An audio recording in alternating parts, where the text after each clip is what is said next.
39절까지의 말씀입니다. 혹 또 준비가 되는 대로 요한복음 4장 10절에서 14절 말씀도 우리 함께 찾도록 하겠습니다. 요한복음 7장 37절에서 39절까지의 말씀입니다. 말씀 봉독하기 전에 잠깐 광고 말씀드리겠습니다. 지난 주일 우리 세례 예식을 하나님 은혜 가운데 잘 마쳤습니다. 우리 세례 받으신 분들을 좀 축복해 주시고요. 관련 있으신 분들은 더욱더 또 함께 중보해 주시면 감사하겠습니다. 이번 주 토요일 날 오전 10시부터요 부부 교육 세미나가 있습니다. 박행림 교수님 모시고 우리 오전 오후 2시간에 걸쳐서 진행될 텐데요. 함께 참여해 주시고 또 주변에 안내해 주셔가지고 많은 부모들 참석해 주시면 감사하겠습니다. 그리고 그 자녀들은 또 즐거운 시간을 마련할 수 있도록 그 옆에서 준비를 하고 있습니다. 여름 성경학교 여름 수련회 후속 프로그램으로 진행되니까 아마 많은 유익이 되리라 믿습니다. 또 빌립전도 특공대 내일 우리 오전 10시 된다는 거 기억해 주십시오. 하나님 말씀 읽겠습니다. 요한복음 7장 37절에서 39절입니다. 우리 한 절씩 교독하시겠습니다. 명절 끝날 곧 큰 날에 예수께서 서서 외쳐 이르시되 누구든지 목마르거든 내게로 와서 마시라.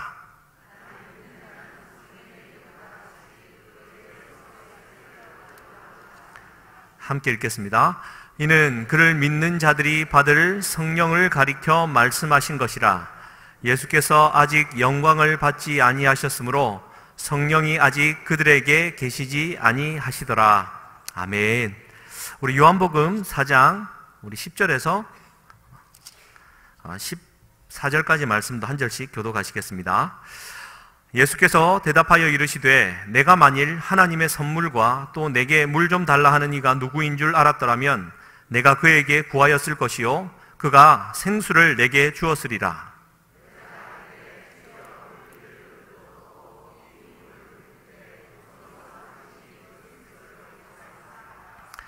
우리 조상 야곱이 이 음물을 우리에게 주셨고 또 여기서 자기와 자기 아들들과 짐승이 다 마셨는데 당신이 야곱보다 더 크니이까.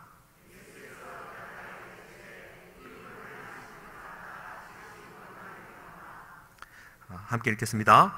내가 주는 물을 마시는 자는 영원히 목마르지 아니하리니 내가 주는 물은 그 속에서 영생하도록 솟아나는 샘물이 되리라. 아멘. 이 말씀 의지해서 완전하고 영원한 만족이라는 제목으로 하나님 은혜 나누기 원합니다. 우리 찬송가 309장 우리 함께 한번 찬송하고 말씀 나누겠습니다.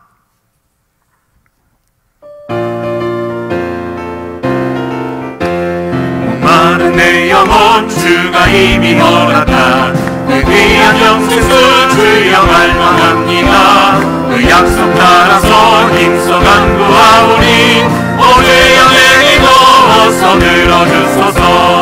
예수의 사랑 예수의 사랑 바다 물결같이 내게 임하니 영광의 물결에 완전히 쌓여서 내 영혼의 기쁨 한량없도다.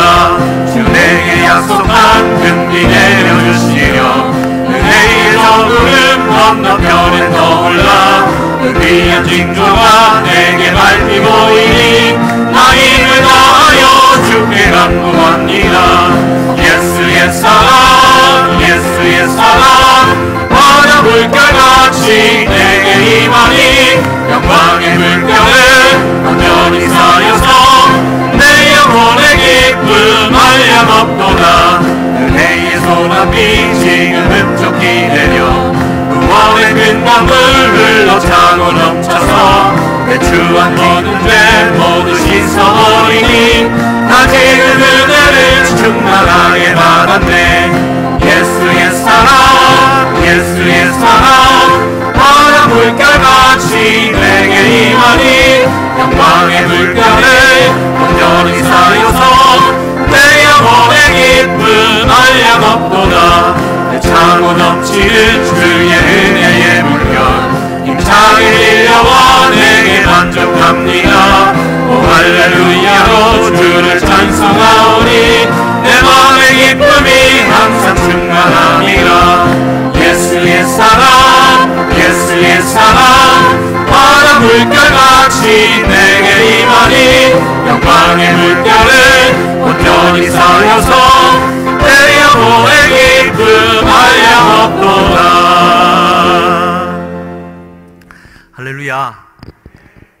여러분 그 내면의 기쁨이 넘치시고 또 그 찬양으로 만족하십니까? 정말이십니까? 영원하고 또 완전한 만족이 있다라고 성경은 말하고 있고, 그것을 받아 누리는 것이 우리의 의무이고 또 특권이다라는 것을 우리 성경에서 놓치지 않고 알 수 있습니다. 우리 자녀분들에게 이렇게 좀 축복했으면 좋겠습니다. 당신을 보니 내가 참 만족스럽습니다. 네.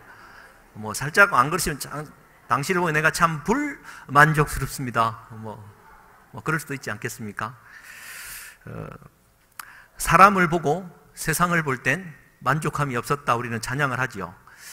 뭐 그런 것 같습니다. 오늘 우리가 신앙생활을 하면은 언제 어디서든 몇 번을 들었던 또 말씀일 것입니다. 그러나 또 듣고 또 들어도 우리가 늘 놓치고 살아가는 부분, 우리는 늘 그리스도 예수 안에서 만족하지 못하고 살아가는 존재고 또 기쁨을 잃고 살아가는 존재다라는 것입니다.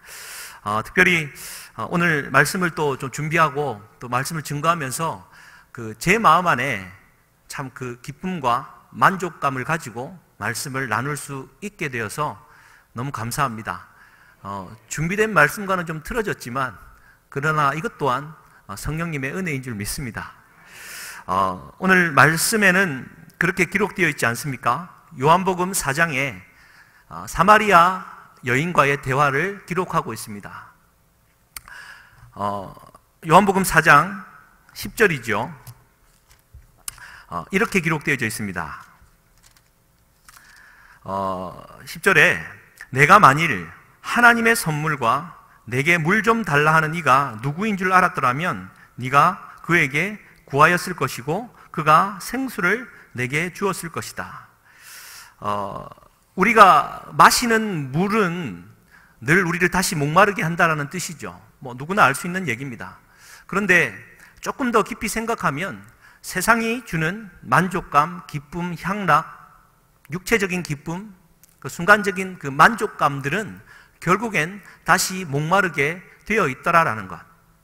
그래서 우리 주님이 주는 물을 우리가 결국 마셔야지만 그 영혼의 가람을 씻을 수 있다라는 얘기를 하고 있는 것입니다. 할렐루야. 이 밤에 우리 주님께서 주시는 물을 구하고 받는 이 밤이 되기를 주님의 이름으로 간절히 축원드립니다. 그런데 보십시오. 더 확증적으로 가슴속에 아로 새겨야 될 부분은요, 네가 만일 하나님의 선물과 물 좀 달라 하는 이가 누구인 줄이라는 겁니다. 하나님의 선물, 물 좀 달라 간구하는 것. 하나님의 성령, 곧 이 물은 아까 7장에 읽었던 것처럼 성령을 가리키는 것 아니겠습니까? 이 성령을 달라고 간구할 때 선물로 반드시 주시고 그 성령이 내게 임하여야지만 내 영혼의 가람이 가시워진다라는 이야기 아니겠습니까? 할렐루야. 이 아무리 강조하고 또 얘기해도 지나치지 않을 진리의 말씀입니다. 세상의 향락에 취하고 기쁨에 취하고 그렇습니다. 제가 한번 새벽기도에도 말씀드렸는데요. 미국서 목회할 때 미국은 이제 특별 새벽기도회를 토요일마다 합니다. 매일 모이기가 힘드니까 토요일마다 8주를 정해서 8주 동안 새벽기도회를 했습니다.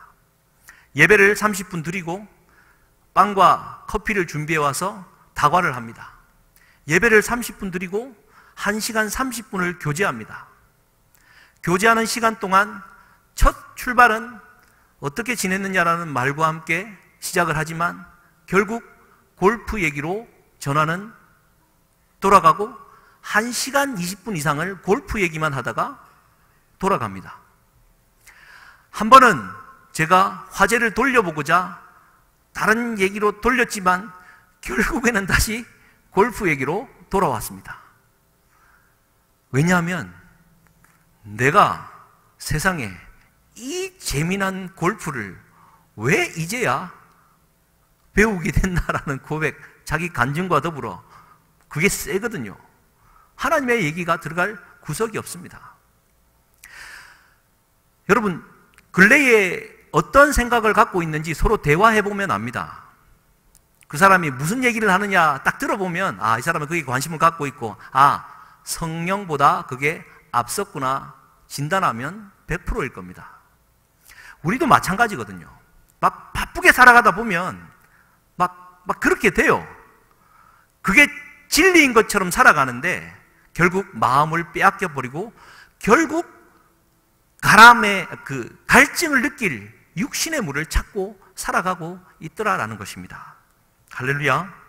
그래서요, 오늘 그 지난주 주보에 나눠드린 대로 이번 주 주보를 혹시 유심히 보셨습니까? 괄호를 냈습니다. 혹시 댁에서 답을 한번 달아보신 분 있으십니까? 역시 없으십니다. 매주 똑같게 나가면 좀 어색하니까 한번 이런 변화를 한번 주는 그 센스. 예? 그래서 그렇습니다. 한번 보십시오.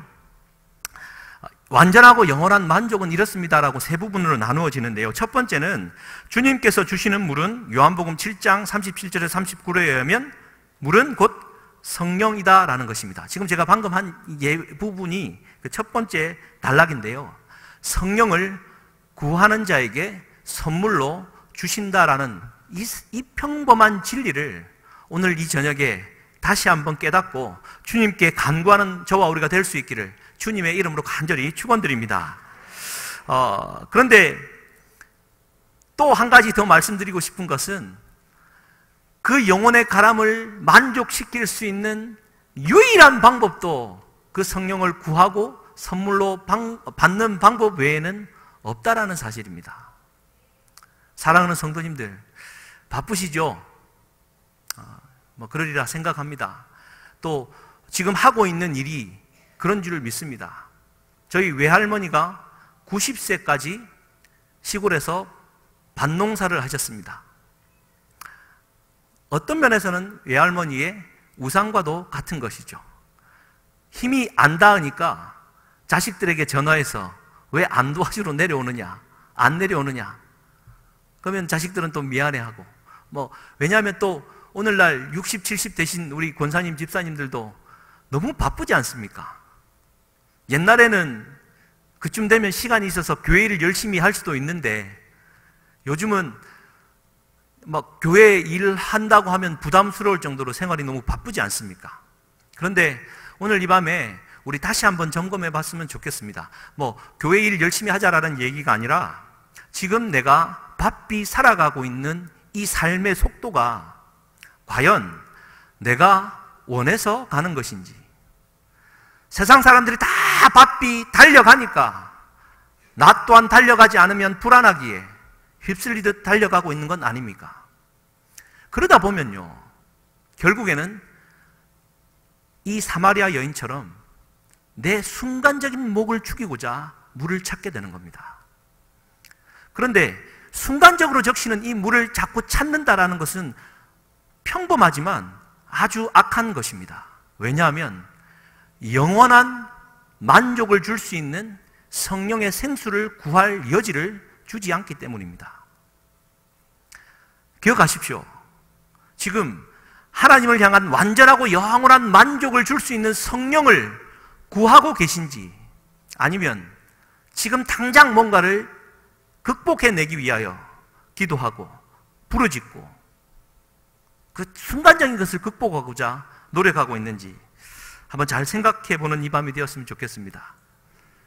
그래서요, 7장 말씀은 이렇게 기록하지 않습니까?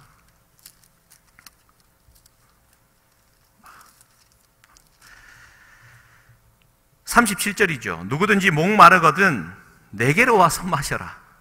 여러분, 목마르거든 우물을 찾지 마시고요, 내게로 오랍니다. 목이 마르냐? 주님께로 오라. 그래서 나를 믿는 자는 성경의 이름과 같이 그 배에서 생수의 강이 흘러나오리라. 이는 그들이 믿는 자들에게 받을 성령을 가리켜 하신 말씀이다. 진리입니다. 내 영혼, 심령 안에 영혼의 샘이 하나 있는 겁니다. 그래서 갈증이 날 때마다 끌어내는 거죠. 채우는 게 아니라 내 영혼 깊은 곳에서 끌어올라오는 그러한 기쁨이 있다라는 것입니다. 이 저녁에 지금 제 눈빛을 보니까 긴가민가 하는 것 같습니다. 분명한 것은요, 끊임없이 나를 채우고 나를 만족시키는 외부적인 것들은요, 결국 가라게 되지만 내 영혼 안에서부터 샘솟아 올라오는 샘물은요, 결코 가라지 않습니다. 결국 오늘 이 본문 말씀을 증거하면서 3일 동안 저희 93세로 소천하신 외할머니 이야기를 하지 않을 수가 없습니다.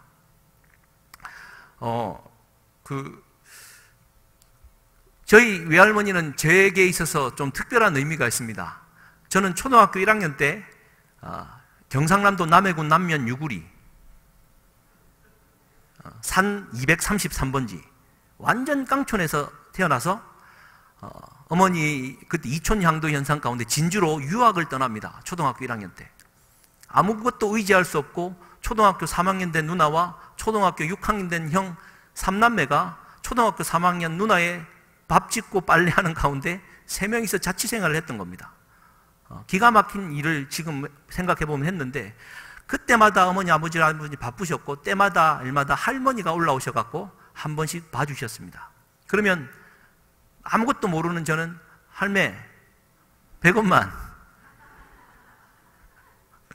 그러면 할머니는 무조건 100원 주시면 그게 그리 좋았습니다. 여러분, 그런 의미 아닙니까? 엄마는 100원만 하면 얘가 뭐 할지를 알기에 100원 갖고 뭐 했겠습니까? 50원짜리 바꿔갖고 오락실 가서 게임 2판. 어머니는 알기 때문에 안 주죠. 근데 할머니는 좀 다릅니다. 얘가 뭘 하든 할머니의 사랑 앞에서는 다 용납이 되기에 그냥 내어줍니다. 제가 이 할머니 이 말씀을 드리는 이유는요, 제 마음이 좀 먹먹한 이유는 그렇습니다. 약 한 1년 전에 손주가 목사가 돼가지고 해운대 매일교회 왔다라는 얘기를 듣고 걸음걸이가 불편함에도 불구하고 우리 교회를 오셔갖고 한 3개월 정도 출석을 하셨습니다. 그러다가 이제 거동이 불편해지시면서 못 나오게 되셨는데요. 여러분, 그 놀라운 사실은 예배를 드리고 가셨다가 제가 주중에 잠깐 저녁 때나 인사를 하게 되면 제게 하는 얘기가 있습니다. 가족들 불러놓고, 아따, 유 목사 설교 이렇게 얼찌그리나 잘하든지, 아따, 시원시원하다. 그 말에 그때 이제 할머니가 이제 92이니까 그래, 왔다 갔다 하시는구나, 참 마음이 아팠고 그랬습니다. 그런데 올 때마다 아따, 이번 주에도 유 목사 설교 너무 잘하더라, 내가 은혜를 많이 받았다. 그러니까 한 번은 말했습니다. 할머니, 우리 담임 목사님이 설교하고 제가 설교하는 거 아닙니다. 목사님 설교 잘하죠. 네. 그 다음 주에 갔더니 할머니가, 아따, 이번 주도 유 목사 설교 너무 잘하더라. 할머니 왔다 갔다 하는구나. 그러려니 했습니다. 그러면서 내가 몸이 좀 불편해서 그렇지 내가 딴 교회는 안 간다. 해운대 순복음교회만 내가 간다. 지난주 설교 너무 잘하더라. 내 딴 데 안 간다. 가까운 데 교회에서 내가 해운대 순복음교회 간다. 설교 너무 잘하더라. 이 얘기만 반복되었습니다. 그리고는 이제 소천하시고, 요 얘기는 제가 좀 더 간증하면서 나눠야 되는데요. 오늘 용서하십시오. 제가 좀 전까지 경상남도 남해에 발인하고 이제 하관 예배 마치고 와서 지금 나누는 말씀이기에 이게 메인이 될 수밖에 없습니다. 또 이 얘기가 이 말씀과 연결되기 때문입니다. 용서하시고 들으십시오. 개인 얘기가 좀 많더라도. 할머니의 그 시신을 안고 이제 기도하고 이제 가족들 모시고 예배하는데 그 마음이 드는 겁니다. 100원만 할 때 무조건 100원만 내주셨던 할머니. 우리 할머니가 진짜 총명한 분이거든요. 제가 아닌 걸 아셨던 거예요. 근데 할머니는 그 얘기를 손주에게 하고 싶은 거예요. 우리 손주가 설교를 너무 잘한다. 그러니까 할머니는 뭐 앞에 누가 있건 그 상관이 없는 거죠. 이제 92살 되셨으니까 사는 거나 죽은 거나 마찬가지 아닙니까? 뭐 그 순간에 내가 뭐 진실을 말한다 이런 얘기가 아니라 우리 손주한테 내 생이 마감하는 그날까지 해운대 순복음교회를 내가 손주 목회하는 교회 갈 거고, 참 이러면 안 되는데. 지난번에도 그렇고 수요일만 되면 박수 치지 마십시오. 그런 거 안 됩니다. 그 할머니는 그 얘기를 하고 싶은 거예요. 본인이 그 손주의 설교를 듣고 안 듣고가 문제가 아니라 그냥 손주 잘한다는 얘기를 무조건 하고 싶었던 겁니다. 그 할머니의 그 마음을 안고 임종하시고 약 1시간이 되기 전에 달려가서 임종 예배를 드렸는데 시신은 싸늘하게 식어가고 있었습니다. 그래서 이제 예배하고 아버지와 삼촌이 관계가 안 좋아서 시신 앞에 악수하게 하고 그 안수기도 하고 하는데요. 머리가 뜨거워지는 겁니다. 목이 뜨거워요. 깜짝 놀래가지고 눈을 뜨고 살아나는 거 아닌가? 아닌가 한데 그럴 수도 있답니다. 돌아가신 지 얼마 안 돼가지고. 근데 흰 눈동자가 돌아가신 그 눈에서요 눈물이 흘러내리더라고요. 우리 권사님들 아시지 않습니까? 호흡이 정지하더라도 제일 마지막까지 가는 게 이제 귀라고 하는 얘기를 많이 들어서 기도하고 축복하고 천국에서 만나자고 얘기하고 막 기도하는데 눈에서 눈물이 쭉 흘러내리는 거예요. 할머니가 그래도 듣고 계시는구나. 그런 마음을 좀 가졌습니다. 제가 결론적으로 표현하면 그렇습니다. 가족들이 다 섭섭해 하세요. 이 할머니가 너무 가족들에게 잘했고 자손들을 피해 안 주려고 끝까지 정신줄을 놓지 않고 있었거든요. 그리고 한순간에 가셨습니다. 다 슬퍼했습니다. 마지막 하강까지 마치고 돌아오면서 제 마음 안에 여러분 이때 느끼는 만족과 기쁨을 좀 이해하십니까? 내 영혼에 믿음과 신앙으로 막 깊이 파여져 있는 그 성령의 샘에서 나오는 그 기쁨과 그 만족감을 여러분 이해하십니까? 이해해달라라는 얘기도 아니고 성도님들 사이에서도 다 그런 마음이 있으리라 생각합니다. 어떠한 생활의 결과물이 오더라도 지금 내가 잘 살고 있거나 못 살고 있다 하더라도 재정적인 파탄의 위기에 놓여 있다 할지라도 그 어떤 세상적으로 채워질 만한 물들이 막 썩은 물이든 좋은 물이든 삼다수든 상관없이 내 영혼 깊은 곳에서 뿜어져 올라오는 그 만족감, 그것은요 자녀가 잘 되고 자자손손 복을 받아 누리고 내 자손들에서 의사가 나오고 판검사가 나오고, 이 표현들은 시골에 있는 우리 할아버지 할머니들의 표현입니다. 가문마다 판검사가 나오고 의사가 나오고 피아니스트가 나오고, 그런 문제가 아니라 삶의 것이 어떠한 형편에 처해 있든지 간에 정말 죽을 것만 같은 내 영혼의 내 정신적인 갈증에도 불구하고 우리 유목사 설교 진짜 잘하더라, 이 영혼에서 뿜어져 나오는 할머니와 같은 그 사랑을 여러분 아시냐라는 말씀입니다. 그것을 간직할 때 진짜 영혼 깊은 곳에서 나오는 그 성령의 샘, 영원하고 또 완전한 만족이라는 것을 느낄 수가 있는 것이죠. 그걸 느끼지 못한 채, 감사하지 못한 채 아무리 즐거운 일, 슬픈 일을 당한다 하더라도요, 그것은 이례적인 사건에 불과하다라는 것입니다. 사실 그 장례 예식 그 할머니도 한 2, 3개월 다녔다 가셨기에 너무 죄송하고, 또 저 외할머니이기 때문에 저야 깊은 의미가 있지만 또 외조모이기 때문에 교회 알리기도 그래서 그냥 하려고 했는데, 공교롭게 담임 목사님 알게 되시고, 담임 목사님이 정말 아픈 중에도 그냥 오셔갖고 그냥 다 알리시고 해갖고 많은 분이 오셔갖고 참 너무 감사했습니다. 제가 느낀 게 3가지입니다. 첫 번째는 목회자로서 상을 당하면 가서 예배를 집례하고 하지 않습니까? 3일째 되는 아침 발인 때는 유가족들은 만신창이가 되어 있다는 것.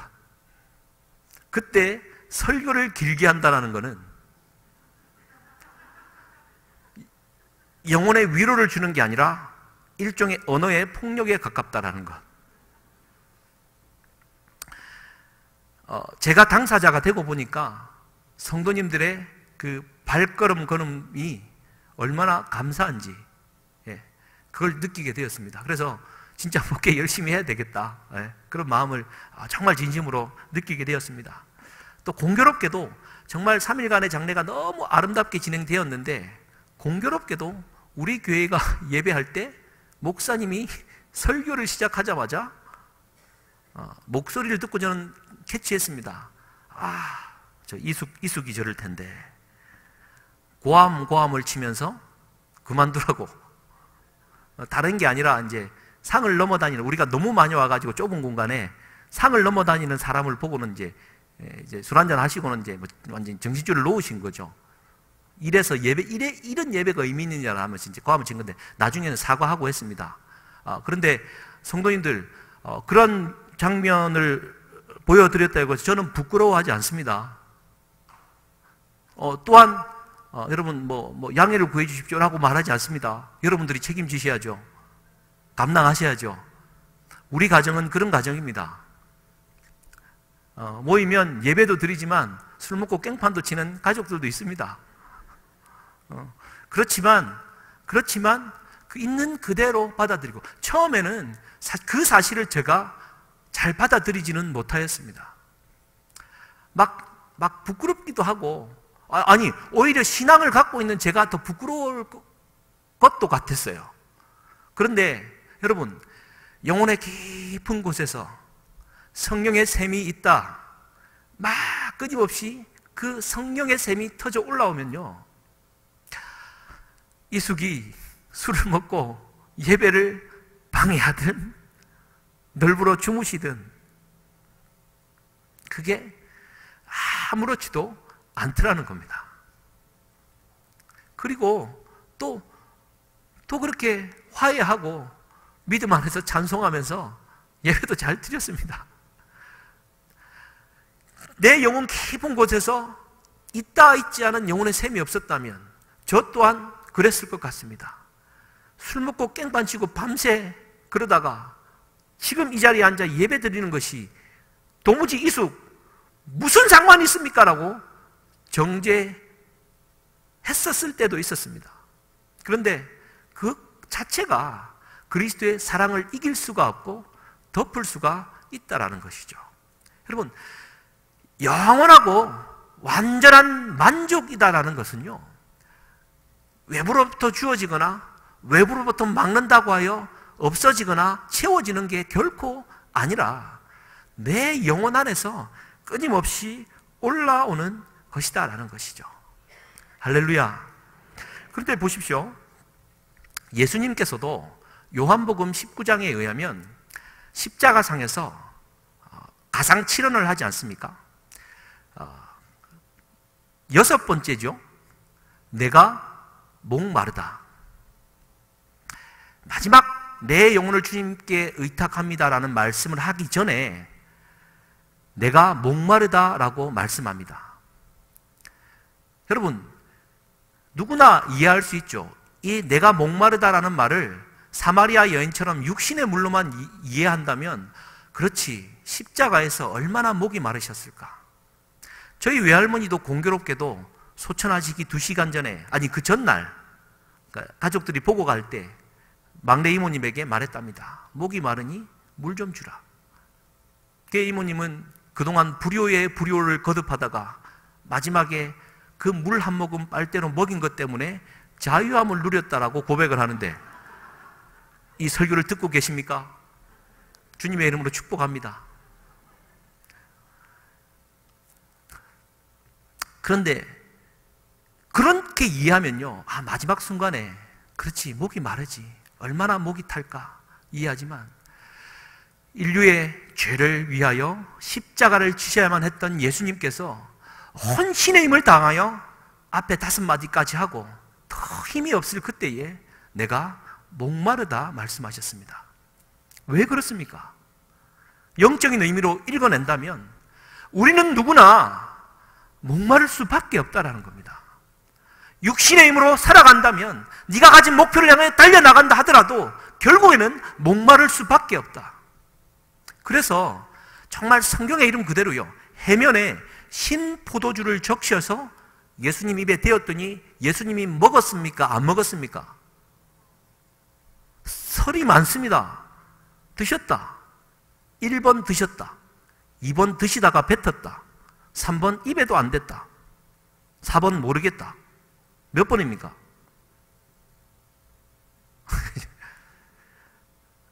사복음서를 정리해보면요, 예수님은 받으셨습니다. 신포도주를 받으시고는 다 이루었다 말씀하십니다.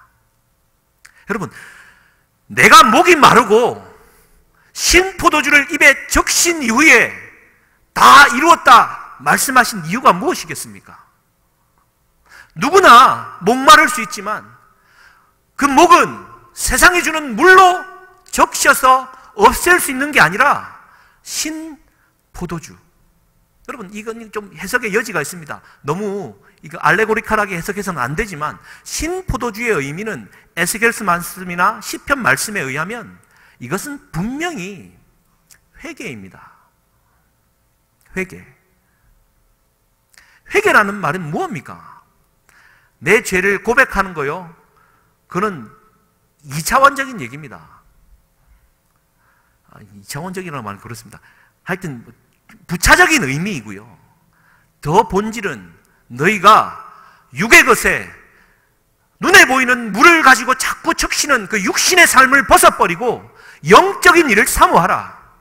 네 영혼 안에 깊은 샘을 발견하여 성령의 충만함을 받으라. 받으라는 얘기가 주어지는 게 아니라 내 마음으로부터 끌어올라오는 영원하고 정말 완전한 만족을 줄 수 있는 영혼의 샘, 내 배에서 생수의 강이 흘러 넘칠 수 있는 그러한 영적인 것을 사모하라라는 뜻 아니겠습니까? 할렐루야. 우리가 수요일마다 성령에 대해서 공부하듯 말씀을 나누고 있습니다. 공부해 보면 뭐 하겠습니까?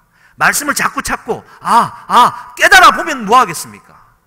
결국엔 돌아가서 결국엔 사마리아 여인처럼 야곱의 운물에 찾아가 육신의 물로 내 목을 채우는데, 결국 성령에 대한 설교가 끝나면요, 내 마음 안에 보혜사로 오신 성령께서 생수의 강이 되어서 내 마음으로부터 흘러 넘치는 것임을 잊지 말았으면 좋겠습니다. 할렐루야. 그런데 이제 뭐 좀 그렇습니다. 만약에 그러면 이 영혼의 샘은 누구에게나 있을까요? 특별한 사람에게 있을까요? 아주 그냥 유치원적인 질문입니다. 당연히 그리스도를 주라 고백하는 모든 사람들에게 성령이 샘이 있습니다. 그렇다면 성령의 샘이 내 안에 있음에도 불구하고 끊임없이 골프 치러, 골프를 친다고 해서 뭐 나쁜 게 아니라 그냥 끊임없이 다른 일에 몰두하는 것은 무엇일까요? 토레이 신부는 두 가지로 분석합니다. 첫 번째는 하늘로부터 주어지는 그 영혼의 깊은 샘을 내가 받아들이기를 거부했거나, 혹은 죄악의 누더기 때문에 그것이 막혀있기 때문이다 라고 말을 합니다. 사랑하는 성도님들, 여러분들의 죄의 헌 누더기 때문에 그 샘이 막혀있다라는 것입니다. 이거 받아들일 수 있겠습니까? 잘 생각해 보십시오. 처음에 예수님 믿고 성령 충만해서 막 했던 때 있지 않습니까? 저도 얘기 들어보면 그렇습니다. 왕년에 성령 충만 한번 안 해본 사람 없습니다. 왕년에 그리스도로 함께 막 능력 받지 않은 사람 없습니다. 왕년에. 지금은 너무 잘 압니다. 너무 잘 알아버린 거예요. 그러다 보니까 여러분, 오늘 요한복음 4장 말씀과 7장 말씀을 제가 읽어 드릴 때 여러분, 오늘은 이 목사 무슨 설교하겠다 예상하셨죠? 안 했습니까? 우리 교회 교인분들은 우리 아버님 표현대로라면 진짜 순수한 사람들밖에 안 보이더라. 네. 아멘으로 받았습니다. 네. 그런 것 같습니다. 그래. 그런 사람들 많아요. 딱 본문 떨어지고 제목 던지면요, 오늘 막 서론, 본론, 결론 다 나옵니다. 워낙 좋은 설교들이 많기 때문에. 자기 내면을 한번 살펴보십시오. 왜 내가 지금 신앙생활에 주춤거리고 있나? 왜 내가 지금 그 하늘로부터 주어지는 그 만족감에 만족하지 못하고 끊임없이 뭔가를 고치려고 하고 내 사람을 만들려고 하고 육의 것들로 내 마음이 뺏겨 있는지 한번 점검해 보십시오. 분명히 다른 외부 요인이 아니라 내 죄악의 헌 누더기가 그 구멍을 막고 있다는 겁니다. 이쯤만 강조하겠습니다. 또 다른 아는 얘기 많이 했다가 그럴 것 같습니다. 사랑하는 성도님들, 성령은요 위로부터 불처럼 바람처럼 생수처럼 임하기도 하지만 결국에는 내 영혼 안에서부터 흘러 넘쳐야만 된다는 사실. 에스겔서 47장에 포로된 이스라엘 백성들이 회복되어지는 환상을 볼 때 성전 동문에서 물이 흘러나옵니다. 그 물이 자꾸 흘러나오니 발목에, 무릎에, 허리에, 머리 위에 가득 차서 많은 생물들이 감히 건너지 못할 정도의 강이 되었고 생물들이 사는 강으로 변화되어집니다. 무슨 환상입니까? 성전 동문 안에서 샘이 터졌다라는 얘기입니다.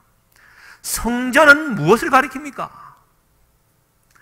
신약 예수 그리스도의 표현에 의하면 우리의 예수 그리스도의 몸 아닙니까? 결국 우리의 몸 아닙니까? 성전 안에서 샘이 터져 나와야 주변을 살릴 만한 감히 건너지 못할 생명으로 가득 찬 큰 강을 이룰 수 있다는 것이죠. 결국에는 해방을 시키는 것도 자유케 하는 것도요, 내 내면 안에서 터져 나오는 그 영혼의 생명의 강이 곧 성령 충만함이다라는 것을 깨우치는 이 밤 되었으면 좋겠습니다. 사실은 그 지난 주 수요일 설교 때 이 두 사람 비교를 하고 말씀을 좀 마무리하려고 했는데요. 그렇습니다. 영혼의 만족감이라는 사실을 하면 특별히 우리 그 광복 72주년 되는 이때에 사진 혹시 준비되어 있습니까? 여러분 보시는 오른쪽에는 누구입니까? 도산 안창호 선생이고, 여러분 보는 왼쪽에는 누구일까요? 이완용 선생입니다. 아시죠? 나라의 이제 파티. 근데 이 두 사진을 비교해 드리는 이유는 그렇습니다. 여러분, 그 도산 안창호, 이완용 선생이 매국노라고 우리는 알려지고 단순히 그 사실만 알고 있지 않습니까? 근데 이완용 선생은 지독히도 현실주의적인 자였고 일명 사마리아 여인과 같다라는 사실을 지금 말씀드리려고 하는 겁니다.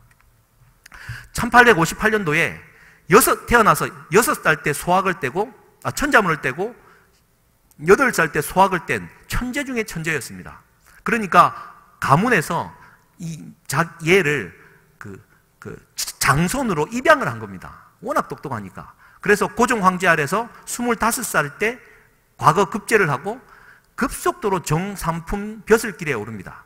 그러다가 고종 황제 때는 아시지 않습니까? 미국과의 외교 통상 조약이 82년도에 이제 이루어지고 미국으로 보내게 됩니다. 그랬더니 미국에서 보내고 이게 중요합니다.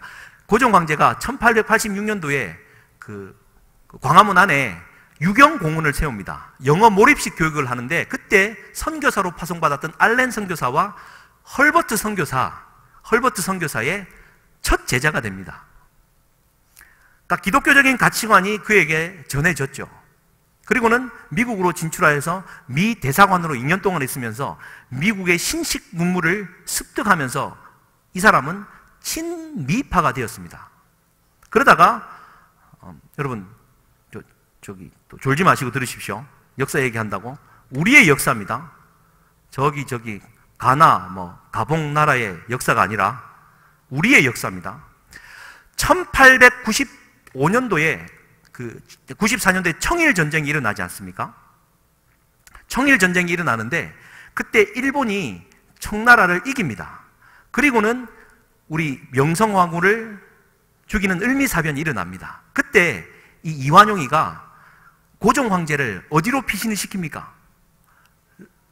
그래 맞아요. 러시아 공사관으로 아관 파천이라고 해서 데려가지 않습니까? 그는 그때 일본을 적대시했던 친러파가 되었습니다. 러시아와 외교 관계를 딱 하죠. 그렇게 지내다가 1905년도에 다시 러시아와 일본이 전쟁을 하죠. 누가 이깁니까? 일본이 이깁니다. 동북아 정세를 보니까 러시아에 힘이 있는 것 같았는데 일본이 이겨버리네요. 그때부터 자신의 500년 이씨 조선의 가문을 이어가며 우리가 살 길은 일본밖에 없다라고 말하여 친일파가 됩니다. 그리고는 1905년도 이제 이러고 요 정도만 하겠습니다. 얘기 많이 하면 길고 그래갖고 1910년도에 8월달에 도장 꽉 찌면서 나라를 넘겨줘 버리지 않습니까? 우리는 그 단적인 사실 하나만으로 이완용이가 나라를 팔아먹었다라고 말을 하는데 천만의 말씀입니다. 이완용이는 똑똑한 신지식 문명 유교자였고 기독교적인 사상을 받아들였지만 스스로가 거부해버린 지독기도 현실주의자였던 자였습니다. 그러다 보니 나라를 팔아먹는 지경에 이르렀고, 그러니까 세상 환경에 휘둘리는 사람이었습니다. 아무리 똑똑해도. 사진 한번 더 띄워주십시오. 도산 안창호 선생, 이완용보다 20년 이후에 태어납니다. 청일전쟁 때 이 사람은 이렇게 되고, 중요한 사실은 도산 안창호 선생도 언더우드 선교사가 1885년도에 대한민국에 와서 선교할 때 언더우드 학당을 세우고 거기에 2기 학생으로 입학을 했던 사람입니다. 자, 평형을 놓고 비교해보면 이완용 선생은 헐버트 선교사 밑에서 기독교 정신 아래에서 교육을 받았던 사람이고요. 도산 안창호 선생은 언더우드 선교사 밑에서 기독교 정신을 받고 기독교인이 되어버린 사람입니다. 똑같은 출발이고 도산 안창호 선생도 보통 사람이 아니었다라는 것 여러분들 잘 알지만 결국에는요, 마지막 순간까지 도산 안창호 선생은 일제 독립운동을 하다가 옥살이 하다가 옥고를 치르다가 1934년도에 결국 마지막으로 거의 순교에 가깝게 돌아가십니다. 이완용 선생, 얼마 전에 이완용 선생 남은 땅이 여의도 7.7배 그런 얘기 나오지 않습니까? 도대체 얼마나 팔아먹고 얼마나 자기 가문을 위해 챙겨놨어야 100년이 지난 이후에도 여의도 땅 7.7배가 남아있다니요. 제가 지금 이 땅 때문에 흥분하는 것 같습니까? 맞습니다. 외할머니 작은 한 줌의 흙이 되어서 들어가는 그 땅밖에 남는 게 없는 인생일진데 도대체 육의 것이 뭐라고 얼마나 챙기려고 나라를 팔아먹고 도대체 자기가 가진 지식이 얼마나 똑똑하기에 친미가 되었다, 친러가 되었다, 친일이 되었다 그렇게 해야지만 살 수 있다라고 판단하며 살아가는 겁니까? 그에게는 하나님의 손길이 닿았던 자입니다. 책임감이 있었기에 알렌 선교사, 헐버트 선교사를 통하여 복음이 그에게 전달되었습니다. 그런데 그 복음을 그는 무시한 거죠. 결국 자꾸 채워도 채워지지 않을 야곱의 운물만 찾고 찾다가 결국 그 지경이 된 겁니다. 물론 사람을 제가 숭상하려고 하는 얘기가 아니라 도산 안창호 선생은요, 자기가 언더우드 선교사 밑에서 그리스도인이 되었다는 이 하나 사실 때문에, 세례를 받았다는 사실 때문에 자기와 정략 부모님이 맺어주는 여인과도 결혼을 하지 않으려고, 결국에는 그 여인이 세례를 받아야지만 결혼을 하게 만드는, 미국 가서도 나라를 생각하고 한 길만을 갔던 도산 안창호 선생, 마지막에 죽을 때는 워낙 괴로워서 뭐라고 기록되어 있는지 아십니까? 낙심마오, 목이나, 이건 이제 나무 사람, 우상을 말하죠. 네가 큰 죄를 지었도다. 일본 황제를 몇 번 부르다가 죽었답니다. 여러분, 이게 말이 됩니까? 근데 나라의 그 독립을 위하여서 얼마나 애통했으면 마지막 순간에 일본 황제 이름을 부르다 죽습니까? 숭상해서요? 아니, 죄를 지었기 때문에, 신포도주를 마셔야지만 구원을 받기 때문에 그 생명을 다한 것 아니겠습니까? 저는 도산 안창호 선생의 일기를 보면서 어떻게 돌아가셨나 궁금했는데요, 옥살이를 죽도록 했습니다. 한순간도 그는 그리스도에 대한 부정이나 나라에 대한 민족에 대해서 거짓이나 어떤 굽어진 얘기를 하지 않았다고 말을 하죠. 사랑하는 성도님들, 말씀을 마무리하겠습니다. 내 영혼 깊은 곳에서 솟아나는 샘을 가지는 한 영원하고 완전한 만족이 유일하게 우리 가운데 있을 수 있습니다. 결코 주변의 환경에 흔들리지 않으시기를 주님의 이름으로 간절히 축원드립니다. 지금 여러분들이 믿고 계신 그리스도 그 한 분만으로 충분히 만족할 수 있고, 여러분들이 지금 읽고 있는 성경, 여러분들이 교제하고 있는 교회와 공동체, 그것만으로도 충분합니다. 자꾸 좋은 목사님 없나? 좋은 교회 없나? 좋은 성도 없나? 찾지 마십시오. 내가 영혼의 샘이 되어서 좋은 성도, 좋은 교회가 되어준다면 거기에서 물이 흘러 좋은 공동체가 태어날 겁니다. 함께 기도하시겠습니다. 살아계신 하나님 아버지, 감사합니다. 오늘 이 밤도 주님 불러주시고, 하나님, 부족하지만 하나님의 말씀을 다시 한번 상고케 하시니 감사합니다. 너희는 목이 마르거든 내게 오라 말씀하신 주님의 말씀을 순종하는 마음으로 주님 앞으로 나아갑니다. 하나님의 선물, 간구하는 자에게 성령을 주시겠다라고 하신 하나님의 말씀을 의지합니다. 주여, 이 시간도 목이 마른 성도들이 있습니까? 외부 곳으로 야곱의 운물로 채우는 그 가랄증을 없애는 사람들이 아니라 내면 안에 깊이 아로 새겨진 영혼의 생수의 강을 끄집어 올리고 성령의 충만함으로 세상을 이기는 성도들이 되게 하여 주시옵소서. 흔들리지 않게 하여 주시옵소서. 세상 풍파 어떤 곳에서도 흔들리지 않을 만큼 영혼의 깊은 생수의 강을 오늘도 내 배에서 흘러 넘치게 하여 주시옵소서. 할머니와도 같은, 정말 외할머니와도 같은 무엇이든 용납할 수 있는 그리스도의 사랑이 우리 내면 깊은 곳에서 흘러 넘치게 하여 주시옵소서. 감사드리며 예수님의 이름으로 기도드리옵나이다. 아멘. 하늘에 계신 우리 아버지여, 이름이 거룩히 여김을 받으시오며 나라에 임하옵시며 뜻이 하늘에서 이루어진 것 같이 땅에서도 이루어지이다. 오늘날 우리에게 일용할 양식을 주옵시고 우리가 우리에게 죄 지은 자를 사하여 준 것 같이 우리의 죄를 사하여 주옵시고 우리를 시험에 들게 하지 마옵시고 다만 악에서 구하옵소서. 대개의 나라와 권세와 영광이 아버지께 영원히 있사옵나이다. 아멘. 우리 주여 삼창하시면서 기도하실 때에요, 우리 영혼의 깊은 생수의 강을 허락하시는 주님을 기대하며 간구하며 나아갔으면 좋겠습니다. 우리 주님 한 분만을 바라보며 나의 모든 만족함들, 육신의 것들 다 내려놓고 주님 한 분만으로 만족할 수 있는 그 기쁨을 내게도 허락하여 주시옵소서. 그렇게 간절히 부르짖고 교회와 우리 목사님을 위해 특별히 우리 고3 학생들, 신학을 준비하는 우리 학생들을 위해서 기도하시다가 자유롭게 돌아가시겠습니다. 주여! 주여! 주여! 살아계신 하나님 아버지여, 감사합니다. 하나님이 저녁에도 주의 전으로 불러주셔서 감사합니다. 오늘도 육의 것에 사로잡혀서 아버지 오늘도 지쳐버린 나의 영혼 위에 하늘로부터 주어지는 만족함과 기쁨과 은혜가 가득하게 하여 주시옵소서. 주의 몸된 교회 공동체 위에 성령의 충만함을 허락하여 주시네. 특별히 오늘 주신